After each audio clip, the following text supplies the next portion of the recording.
The following video contains spoilers. We suggest watching the episodes alone in the dark.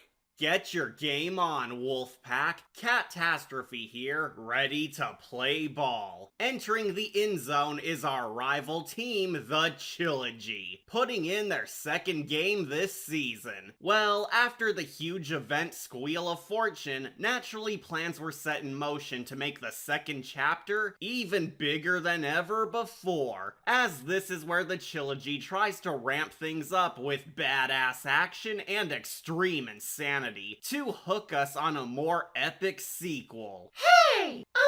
We're still here, you know. Did you forget our badass death battle? You, Catastrophe, and your realm are doomed! Aw, but Nega Cat, can it wait, please? We're finally on the Chillogy. I don't care if... Wait, did you say Chillogy? You're finally doing the Chillogy? The long-anticipated kick-ass event, which Goosebumps fans waited on for years? Yeah. We gotta watch this! It's been my lifelong dream to see the possumous cat online finally talk about a Goosebumps legend! And with me as your co-host! Wait, you weren't planning on... Let me join you or I'll blast you to Reese's Pieces! Wait a tick. You're unreliable, Nega. How can we trust you won't blast us away while we film a review together? I swear I won't upon the cross! Okay. So, this is our collab on the second story of the Chiller Saga. We all knew a multi-parter was of course planned, but the show took high risks by keeping around the same cast for all tales and consistently building up one ultra-powerful baddie as an arc villain growing deadlier. This time we follow brother Matthew Erickson taking over as the new victim of Carlsville, as well as inserting a baseball theme to help make his plot have its own identity and theme. That's right, Goosebumps is doing a sports episode, since The Beast from the East wasn't good enough for an adaptation. Boo! Terror Tag rocks! Won't lie, this premise was a tad divisive amongst fans. The concept has tons of potential as a spooky sports game, but besides some huge effects and action holding the tale back, I think the show truly misunderstood its audience, because not many kids were in the same crowd who love sports and reading spooky books. It felt like the execs did not know their audience well by doing a sports episode in a horror saga. Am I so out of touch? No, it's the children who are wrong. That's stupider than trying to market American Pie towards girls! Brain dead! It doesn't help that even the most hardcore Goose fans do not fondly look back upon this chapter, with some even going so far as to brand it the weakest entry in the Chillogy. This was actually the first part in the trilogy which I actually saw all the way through, and I was less than impressed. Even if you're not a sports fan, this tale has a very thin premise and not much scariness. However, knowing it plays a key part in a beloved three-parter means it must have magic to it I might have missed. So there could be a redemption hidden underneath, right? Right? You little fool. We're at the middle act of a huge epic, so no forfeiting now. Let's stop flying circles and bat. A victorious home run or an embarrassing foul ball. This is our wacky blooper reel on the Squeal Call. Strike 3, you're doomed!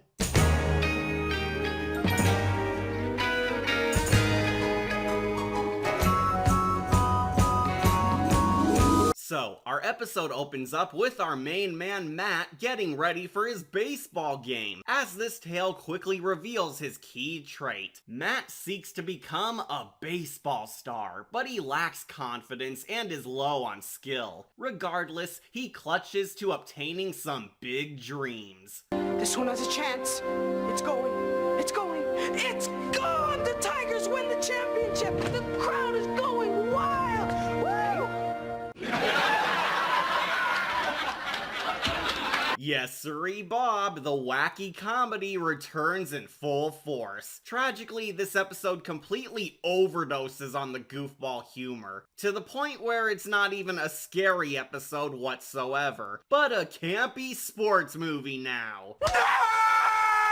If you didn't see our last riff view, I thought the Chillogy's comedy was hit and miss. There genuinely are lots of funny lines and gags in this, particularly from our antagonist, but this episode takes it to the point of forgetting that this is supposed to be a horror adventure. The Chillogy is less chilling, not a good pitch. Luckily, it's not all foul play, as the acting's still very decent in this, especially from Matthew and his fam. Everyone gives it their all, but as you'll see soon enough, it's the writing which fails to offer support.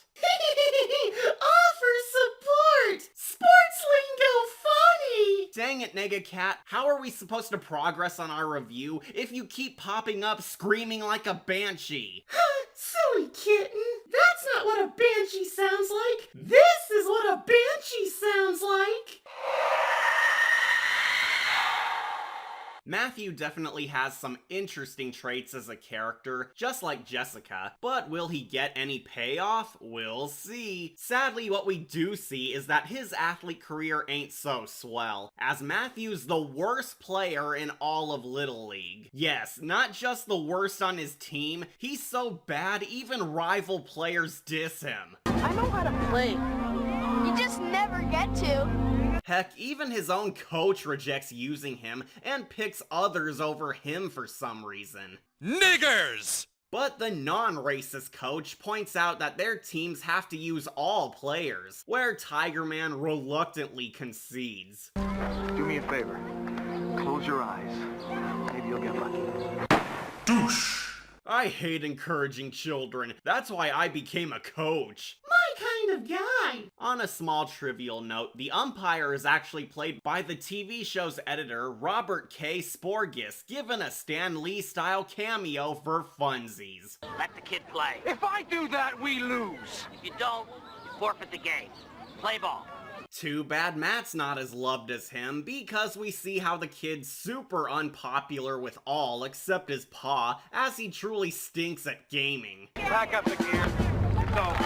Jeez, this coach is a prick. He's 100 times worse than Bender. Bite my shiny metal ass. Okay!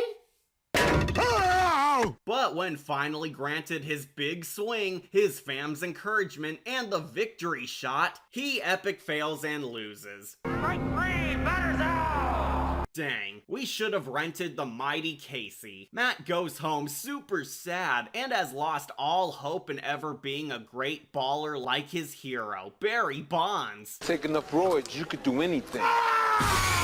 Back up off those pills, Barry! However, we surprisingly get rather touching scenes of his family comforting him and playing nice to turn his frown upside down. I know, right? Goosebumps parents who care? Now I know R.L. Stine didn't work on this. It's genuinely sweet stuff that humanizes Matt as a realistic kid. There are a lot of things that you are good at. Baseball's not the most important thing in the world.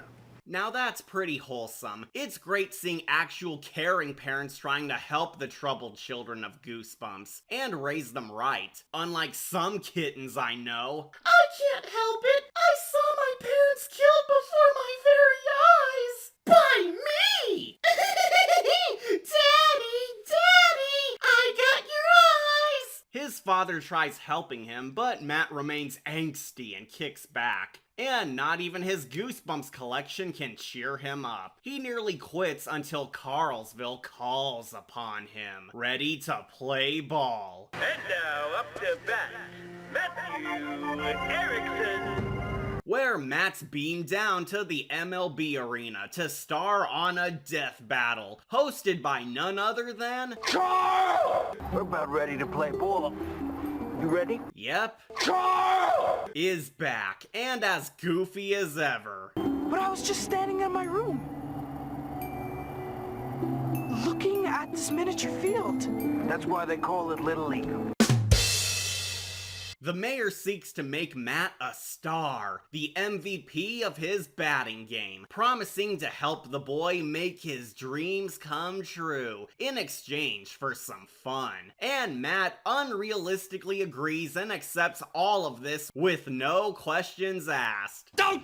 Revealing that our entire episode is a ball game, but set in the murderous wonderland that is Carlsville, with Matthew enduring a classic be careful what you wish for formula, since his dream soon spins into a nightmare. You're in the major leagues now. I don't think I'm stepping on any toes when I say that is pretty much the real star holding up this chapter, because once again, Daniel Cash lavishes in the spotlight and goes so over the top evil playing our devilish Q. Though for reasons I don't fully understand, loses his entire citizen doll army because it's only him and Matthew in this entire episode. There's no explanation, the citizens are just gone now. Great continuity! My only theory is that the showrunners knew this was going to be an effects-heavy plot, so they likely saved moolah by just not paying dozens of extras by only having 2 actors.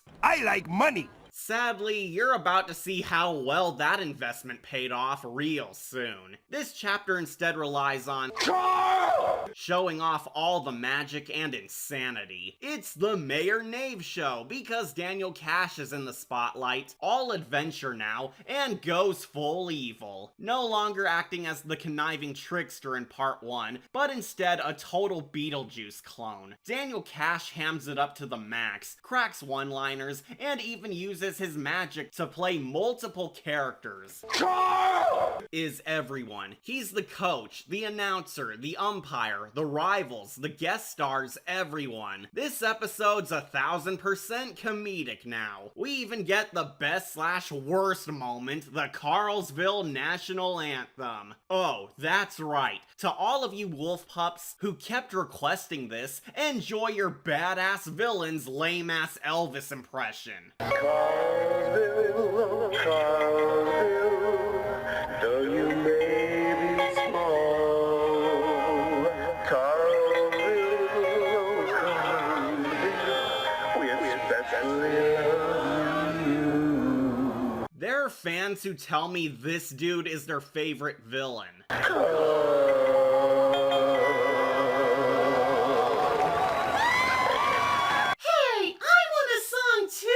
Watch me! Scared he never uses soap, and cat's so lame he has no hope! He gets me every time. And no Kitten, no excaturation. This whole episode is Matthew in a magic baseball death game, where he must make 1 home run while surviving wicked death traps. That is it. This is the whole story. It's not even an entire baseball game or multiple innings. It's 1 home run against bad effects and the mayor's cringe stand-up routine. Why? Because this enchanting adventure with larger-than-life terrors needed to save on budget. I like money. There's no way I can sugarcoat this. Strike 3, You're Doomed is super light on plot. It's solely a big action scene relying on spectacle of effects and zany humor from This leads us directly into the biggest negative of not just this chapter, but the Chillogy as a whole. These effects are awful. The Chillogy, this episode especially, relies way too much on the special effects and CGI animation to carry it, and all of it is fake as hell. Goosebumps has always had an infamous rep when it came to their effects, but this depends on them. And when everything looks so fake, it kills the experience instantly. They look hilariously lame. Not once do they ever impress, and it sucks out all dread of Carlsville when nothing looks like it can actually interact or harm our kid hero who's meant to be in the game of his life. How can anyone get absorbed in when nothing looks real? I swear, I've seen better effects on Galador.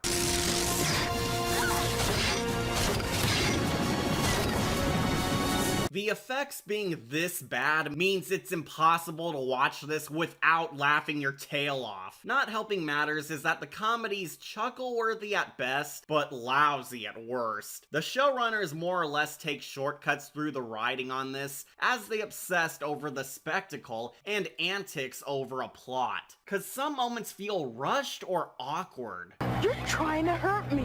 How do you figure that out? No, seriously. Barely does anything evil at the start, but Matt somehow puts it all together that this magic man is a maniacal man just like that. Even Jessica didn't pick up on that until she was literally cursed. Because this sports episode is reliant on action, very little plot actually occurs.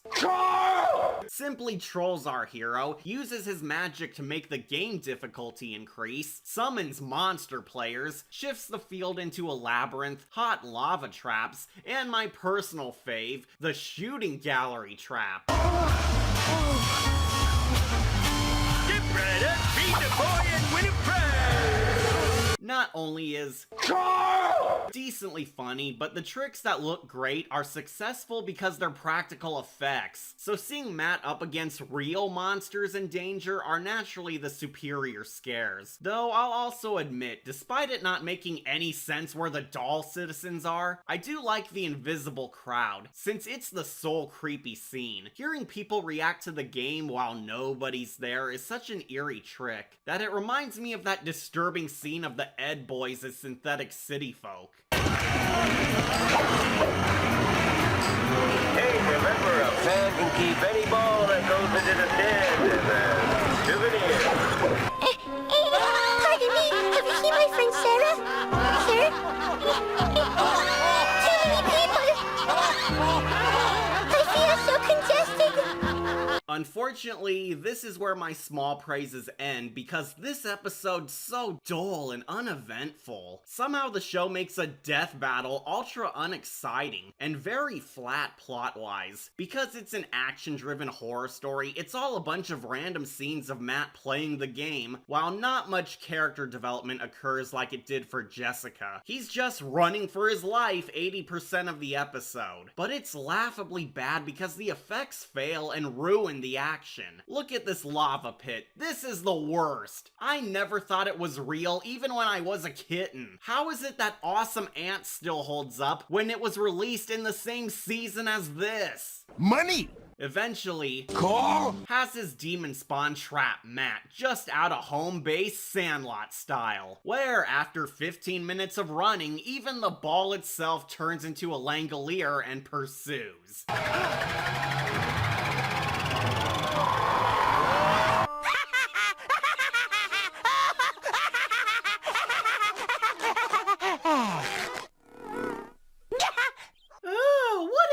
Nonsense! This is lame! Even I'm not afraid of this crap! And I'm Scaredy Cat! Shush! This is the best part! This trash is the biggest load of hoo-ha I've ever seen! Why do you insist we watch this stupid thing? Am I the only one who understands the complexities of this ambitious cinematic masterpiece? This movie isn't stupid! You're stupid!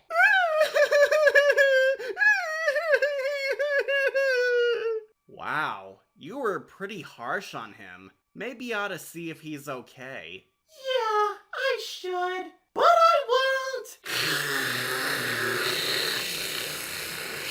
Hey, can you be like a bro and like pass the popcorn? But after Matt gets pursued by a killer ball, he easily gets home.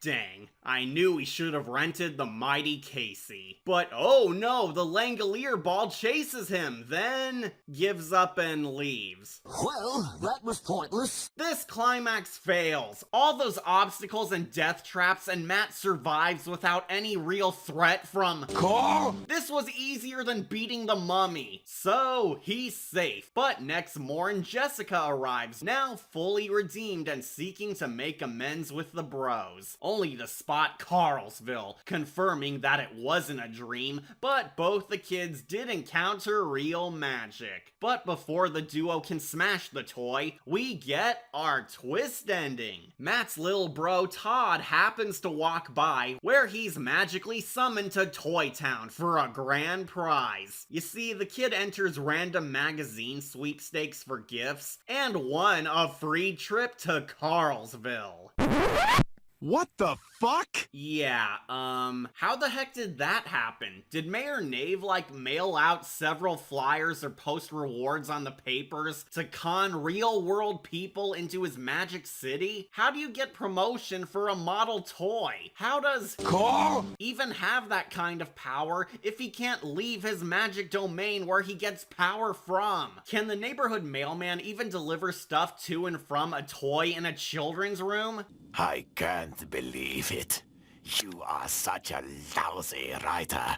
This makes zero sense and could have been easily written around by simply having Todd absorbed into town, which is exactly what happens anyway. The story concludes on a cliffhanger of Carl trapping Todd. It's a never-ending story! So, did Matthew even learn anything? What was his lesson? Jessica got a moral on not being a greedy little pig and reforms into a good guy, but what about Matt? Was he supposed to be humbled by his journey in order to accept that baseball isn't his thing? Did this empower him to be a better athlete? Is he any different now than at the start? I don't get it. You know what I did learn? This episode sucks! Should have rented the Mighty Casey! Many Goose fans consider Strike 3 You're Doomed as the weakest entry of the Chillogy, and I can see why. This episode's not only boring as hell, but it's plain awful. The effects are some of the worst in the series. There's barely even a plot here, the action's lackluster, Carlsville Field looks cheaper than Krabbyland, the Toyman is not as menacing as Last Tale, the comedy, while funny at times, has an equal amount of cringe. The scares are pitiful, the budget holds back any magic, it speedruns through way too much to race towards its epic finale, the writing's a mess, and Matthew's arc is completely thrown away. While the kid playing Batter Erickson isn't bad at all, everything else utterly failed him. Matt initially starts out as an interesting character, but he ends up with no finality to his journey like Jessica, because the show wastes so much time on lame-ass action before we toss our protagonist aside to quickly establish the finale. It sucks because you think this episode was building him up towards something, but nope. His story ends anticlimactically as Michael Jordan's baseball career. The writing's pretty much weak. There's not even a solid storyline here, because it's just a single home run where the action and bad effects pad things out. But when they suck, it makes the story as a whole also suck. As all of you with eyes can spot, these effects are atrocious. They look fake, operate fake, and feel fake. The show shoots itself in the foot relying entirely on them to act as the conflict because they suck out any tension just at the mere sight of them. I know I'm likely going to piss off a ton of fans by saying this, but hey, I'm on the web, so I'm used to it. Carl Stops being scary to me. This episode plays him 100% comedic, and it absolutely killed all fear I had for him. Cash tries spinning him into a family-friendly Beetlejuice, but I get more of an edgelord cue from him, because nothing he does is threatening here. The show turns Nave into a total clown, who, yes, while funny, is also not intimidating.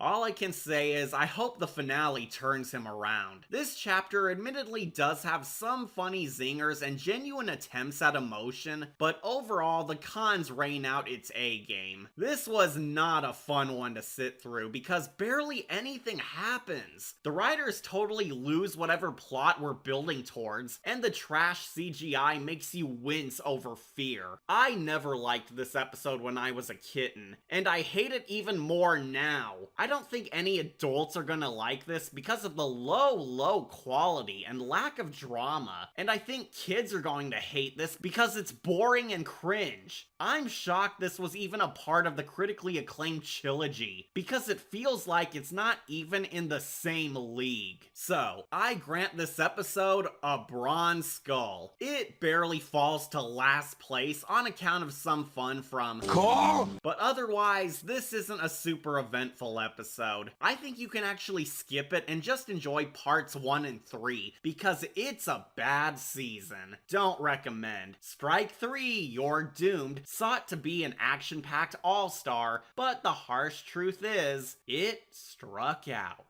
I'm your announcer, Catastrophe, and yeah! What? Nega Cat's attacking! Keep blasting, soldier! What are you doing? You promised you'd cease fire. You swore on the cross. I did, but you see, there's one tiny prob. I was holding a double cross! You heretic. You don't have to do this, Pinky. Your nice self is still in there. Didn't you have fun during our review? It was like old times. It was fun, but you're still blocking my shot. Your planet must die! You can't slay all your fans. What about the Pinky Die / Nega Cat fan base who love you? They wanted you to reform. Some comments wanted you to earn a happy ending. Are you really going to ignore all your adoring comments and cat stab them? Don't you hear their love? No! You think I care about what a bunch of fucking idiots think on interweb? These people are so stupid, they'll cheer for anything! Watch! Hey everyone! Genocide is good! Fair point, but Nega, these people have lives. We can't vanquish people who've done nothing wrong. You're not a savior of the stars. You're a bully and a fool who refuses to accept that she can't have her way. This universe won't bow to you. No! I have the power! I'm queen of the stars! Pinky always gets what she wants! She never has to give or change because I'm perfect! I am their Messiah! I am their Jesus! And I will be your rapture! Kill them, Scaredy! Kill them fucking all! I can't. The fuck do you mean you can't? Hit the goddamn B button! No, it's not working. I can't activate the controls or anything. Our systems aren't functional. We've been hacked. Huh? Hello, Dr. Pink. Catalyst! Pooping on my party again! He's hijacked all our power. He's in control and will kill us all. Oh, don't fret, Scaredy Cat. I know you're only present for the paycheck. She's bad. I'm not afraid of you, BizCat. You can't do anything to hurt me. I'm a Nega Queen, meow. Our ship's designed for Nega royalty. You have nothing. Not even killing Scaredy will break me. Huh? Oh, you misunderstand me, dear doctor. I know I can't harm you. You've proven your superiority. However, you sacked me without proper conduct. I wasn't allowed to depart our council without at least clearing my office. I'm only here to take back what's mine. We're losing engines! Our power core is decreasing! No! No! Quick! Get my Nega laser online! You can keep that, since it is your toy after all, but it probably won't have the battery power you need for high range soon. He's right! Our weapons are offline! The Nega laser can't shoot without our input! The shields are down! Electrical armaments defunct! Nothing's working! You're a virus! You're glitching my game! Oh, not at all, my dear. I'm simply taking what I've poured into this company. You don't need AI, web access, shields, or even weapons. After all, you are the most powerful weapon here, aren't you?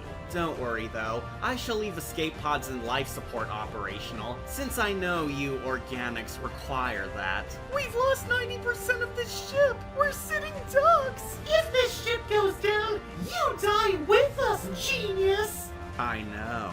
House, you okay? Is the warship down? They lost all weapons and shields. They're at our mercy.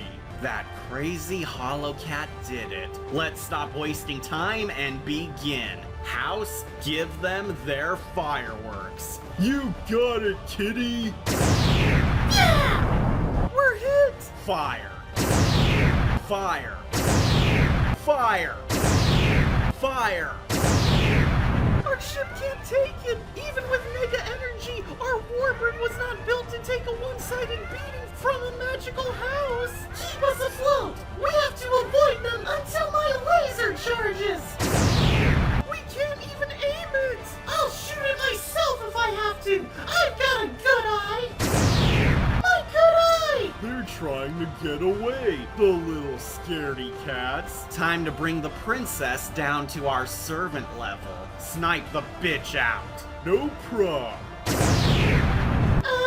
Hey, Kitten, I don't tell you this often, but I love you and hope you can find it in your heart to forgive me. Did you say something? Damn you, ghetto tampon!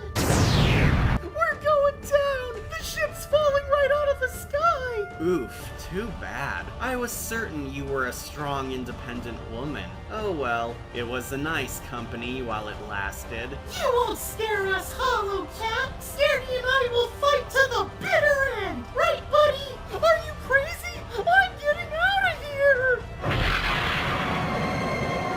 Come back, Scaredy, you wuss puss! Oh dear, seems the party guests are leaving early. Damn you, Hollow Cat! You're enjoying this, aren't you? Oh, not at all, Doctor. After all, how can I even enjoy anything? I'm not really alive. And neither will you be, shortly. Catalyst!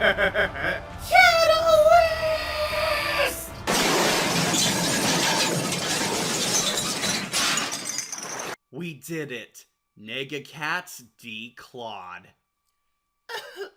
I'm alright! Nobody worry about me! Why you gotta give me a fight? Can't you just let me be?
That's why they call it Little League.